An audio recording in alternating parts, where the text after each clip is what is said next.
Visakha steel plant పరిరక్షణలో భాగంగా కార్మికులు ఆందోళనకు దిగారు. స్టీల్ ప్లాంట్కు సొంత గనులు కేటాయించాలని డిమాండ్ చేస్తూ జీవీఎంసీ గాంధీ విగ్రహం దగ్గర నిరసన కార్యక్రమాన్ని చేపట్టారు. ఆర్థిక ప్యాకేజీలు ప్లాంట్ పునరుద్ధరణకు పనికిరావని కార్మిక సంఘాలు చెబుతున్నాయి. స్టీల్ ప్లాంట్ ప్రైవేటీకరణ ప్రయత్నాలు నిలిపివేయకపోతే రాష్ట్ర వ్యాప్తంగా ఉద్యమం చేపడతామని హెచ్చరించారు. స్టీల్ ప్లాంట్ ఉద్యమంపై మరింత సమాచారాన్ని విశాఖ నుంచి మా ప్రతినిధి అనురాధ అందిస్తారు. విశాఖ స్టీల్ ప్లాంట్ ఉద్యమానికి ఇప్పటికే 4 ఏళ్లు పూర్తయింది. అయితే స్టీల్ ప్లాంట్ని నిర్వీర్యం చేసే ప్రయత్నం ప్రభుత్వాలు చేస్తున్నాయని కార్మిక సంఘాలు అయితే మాత్రం ధ్వజమెత్తుతున్నారు. మరోవైపు ఏదైతే వీళ్ళు ఆర్థిక ప్యాకేజీని ఇచ్చినప్పటికీ కూడా అది ఏమాత్రం ప్లాంట్ పరిరక్షణ కోసం మాత్రం కాదు అన్నది చెప్తా ఉన్నారు. ఈ నేపథ్యంలో కార్మిక సంఘాల నేతలంతా కూడా ఈరోజు విశాఖపట్నంలో మహాధర్నాకు పిలుపునిచ్చారు.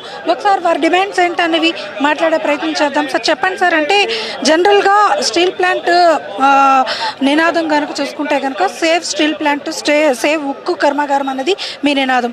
మరి ఎన్ని రోజుల నుంచి ఉద్యమం చేస్తున్నారు? ఏంటి సార్ ప్రభుత్వాలు తీరు? విశాఖపట్నం స్టీల్ ప్లాంట్ని అమ్మేస్తామని చెప్పేసి కేంద్ర ప్రభుత్వం ప్రకటించినప్పటి నుంచి 1500 రోజులుగా ఈ ఉద్యమం అనేది కొనసాగుతూ ఉంది. మా యొక్క ప్రధానమైనటువంటి డిమాండ్ విశాఖపట్నం స్టీల్ ప్లాంట్ ప్రైవేటీకరణ ఏదైతే ప్రకటించారో ఆ నిర్ణయాన్ని ఉపసంహరించుకోవాలని చెప్పేసి మేము డిమాండ్ చేస్తూ ఉన్నాం.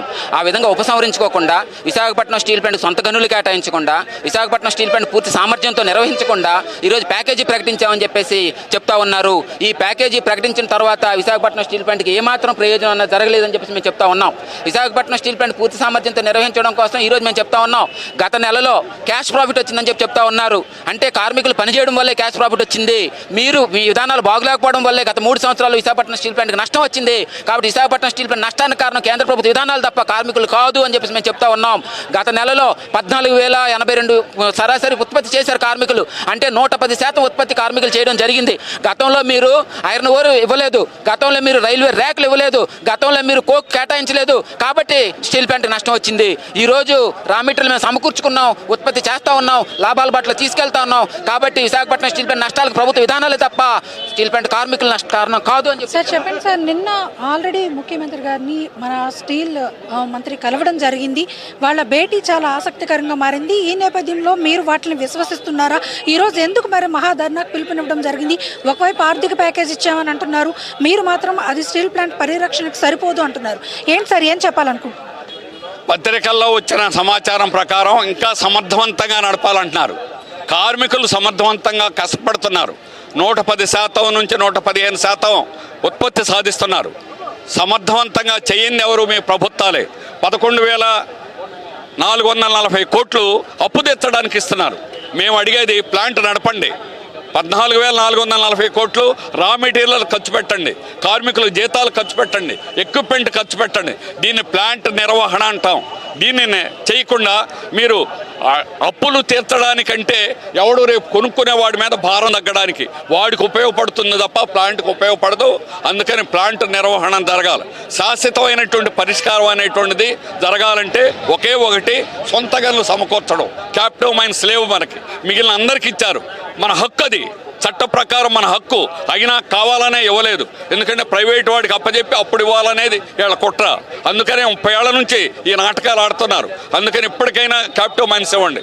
మూడోది, ప్లాంట్ సమర్థవంతంగా నడవాలంటే మ్యాన్ పవర్ ఉండాలి. 6 ఏళ్ల నుంచి ఒక్క మనిషిని తీసుకోవాలా.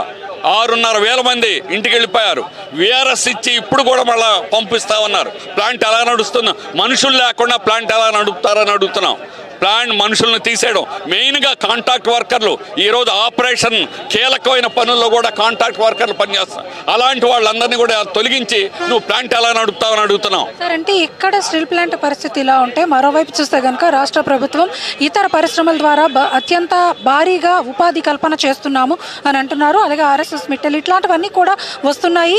నిన్న ఉక్కు మంత్రితో భేటీ విషయంలో కూడా ఉక్కును పరిరక్షించడానికే అన్నది ఒక నినాదం తీసుకొచ్చారు. సో మీరేమో పరిశ్రమలు రప్పిస్తాం, ఉపాధి కల్పిస్తాం, లక్షల కోట్లు రప్పిస్తాం, చేయండి, మాకేం అభ్యంతరం లేదు. కానీ ఉన్నది నడిచేటువంటిది రాష్ట్రంలో విశాఖ స్టీల్ ప్లాంట్ లాంటి భారీ పరిశ్రమ ఇంకొకటి ఉందా? లేదు. ఏకైక భారీ పరిశ్రమ అనుకున్నది విశాఖ స్టీల్ ప్లాంట్. 30,000 మంది ప్రతిరోజు ఒకే గోడ మధ్యలో పనిచేసేటువంటి ఏకైక భారీ పరిశ్రమ. దీన్ని నువ్వు సమర్థవంతంగా కాపాడకుండా నువ్వు పరిశ్రమలు తీసుకొస్తాం, ఉపాధి కల్పిస్తాం అనేటువంటిది పంచ మోసం. ప్రజలను మోసం చేయడానికి చెప్పే 3D సినిమాలు చూపించడం కాదు, ఆచరణలో కనపడుతున్నటువంటి స్టీల్ ప్లాంట్ కాపాడండి. దాన్ని నిర్వహించండి, దాన్ని నడపండి సమర్థవంతంగా. అందుకని మీ ప్రభుత్వం చేతగానితనం వల్లనే గనులు అనేటువంటిది రాలేదంటే దద్దమ్మ ప్రభుత్వాలు ఉన్నాయి ఇక్కడ. దద్దమ్మ ప్రభుత్వాల వల్లే ఈరోజు సొంతగా